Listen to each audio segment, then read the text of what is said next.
Hello YouTube, this is your friend Fanatec Grip, and today we're gonna look at the Fanatec CSL Loadcell pedals from Fanatec. And we're gonna do quick measurements. Oh, look at, there's a big hole there from shipping. So I like to do the measurements of the box just in case you like to keep it for future use and maybe sell it if you don't like it. Okay, but I think I will keep this one. Anyways, it is $229.96, so basically $230 minus the shipping and the tax. So the hole went through the box, so let's see if there's any more damage. Okay, good thing there's a foam here to protect it. So looks like the pedals are good to go. And there's also the heel plate. So you get the manual heel quick guide and of course the payment stickers. Then this one here is the heel plate.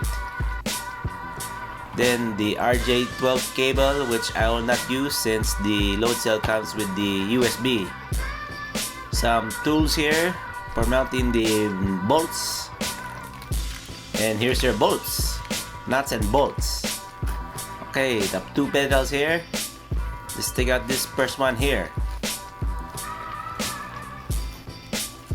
Okay, this one looks like the brake pedal if you only get the two pedal set, but I'm gonna use this one. Okay, this one here is the throttle. Then the silicone gel bag is stock. Okay, so here's the heel plate. I like the texture of it. It feels very nice and has a nice grip to it, just a little grip. Then there's the controller box in the back. And here's the rubber part for covering the bolts. I will show you now. Okay, look at that. Voila. Let's open up the Loadcell box now, huh? Okay.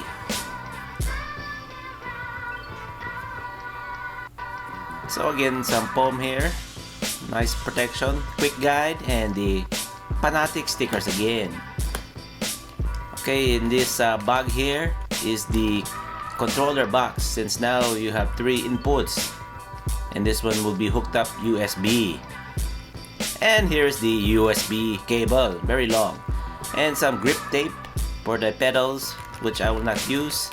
Some bumpers, some nuts and bolts, and some more bumpers for the Loadcell. And here is the support rods. Then here is the Loadcell. Voila.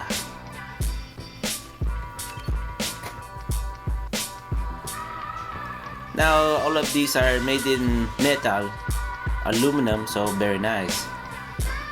So the brake foam is pretty hard. Now I'm gonna use the clutch, which is also the brake, for the two pedals for my throttle, because the clutch or brake pedal is stronger. And of course I'll use my Loadcell for the load for the brake. Speaking of the bumpers, there's a soft, medium, and hard. So this is the hard one. You can see the number there, 95. But by default, the soft one is installed already. Anyways, I'm gonna link a video from Paddock to adjust the bumpers for the Loadcell. So first up, they give you also the Allen key for replacing the controller box with the nuts here. Very easy. Now one thing I like about the CSL pedals is the versatility. You can put the pedals in different configurations, as you see here. Now when you're doing the cable management for the pedals, just be careful with the wires. So here's how mine looks like. It was difficult for the brake, the most difficult. Now when installing the support rods, be careful when taking off these plastic covers. You can see there that mine snapped up, so it uses a pinching movement. And with regards to the support rod, these black spacers here, be mindful of the positioning. So as you see here, that it only goes in one way, like that.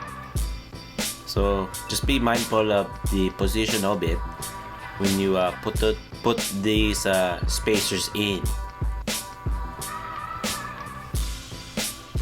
Now when it comes to mounting, I really like has these little rubber pieces here, but there are 2 mounting holes in the front, and also you have all these 6 holes in the back, which I will not use for my rig. So you have to provide your own mounting nuts. So here I'm using a M8, but one thing I noticed, it's maybe difficult for some mounting it, because as you can see here, it's hard to reach. But yeah, hopefully you have the right tools to make it easier to mount. So here I have it mounted on my pedal plate from Next Level Racing, and it's compatible with the CSL pedals. Initial P. So the Fanatec CSL Elite Pedals, I believe, is the most versatile for its price. Since they are 3 separate pedals, you can do lots of configurations. And the main reason why I bought it is because you can do your DIY inverted mode, which I plan to do in the future. Now, I found 2 videos on YouTube that done this already, as you can see here, and plus I'll put a link in the description. Now when it comes to mods, there's no official ones, but there's lots of third party here. You can see these dampener kits and Hall Sensors made by BK Labs. Another company called SRS also made Hall Sensors, which is reviewed by Virtual Paddock, and also by Random Callsign, and they both say good things about the SRS Hall Sensor, and I'll put the link in the description. Initial P. So after you hook it up, don't forget to download the Fanatec drivers and change your properties. Here you can set your maximum and minimum of each pedal. Don't forget to check the enable manual mode. Now keep in mind, I switched the clutch pedal to the throttle pedal because the clutch pedal is steeper. And also I wish the Fanatec provides you with different foam like medium and soft, just like they did with the Loadcell bumpers. But anyways, let's go into my impressions. So for the price of $230, these are the second most affordable Loadcell pedals out there. The first one is the Thrustmaster TLCM, which retails for about $200.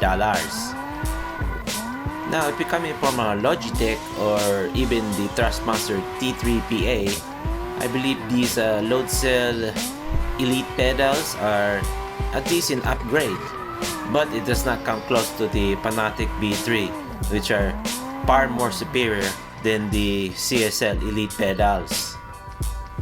Now here I'm doing some heel and toe, and I was worried because the pedal face is the same dimensions, but it is doable. Now with the clutch and throttle pedals, there's really nothing special about them. It's just the one is stiffer than the other. Now with the Loadcell, you can adjust it with the different bumpers they provide, but in reality they feel better than the T3PA or Logitech, and it's even a more solid build. Now with the affordability, the versatility with the adjustments, and with the aftermarket support, I believe these pedals are worth looking into. Now would I buy these pedals again? Absolutely yes, because of its versatility, and I mentioned before that I want to do a cheap way of doing some inversion pedals with minimal cost, and also has a good feeling immersion to it. So I'll post a future video once I do my inversion pedal DIY. But for now, bye bye. Bye bye.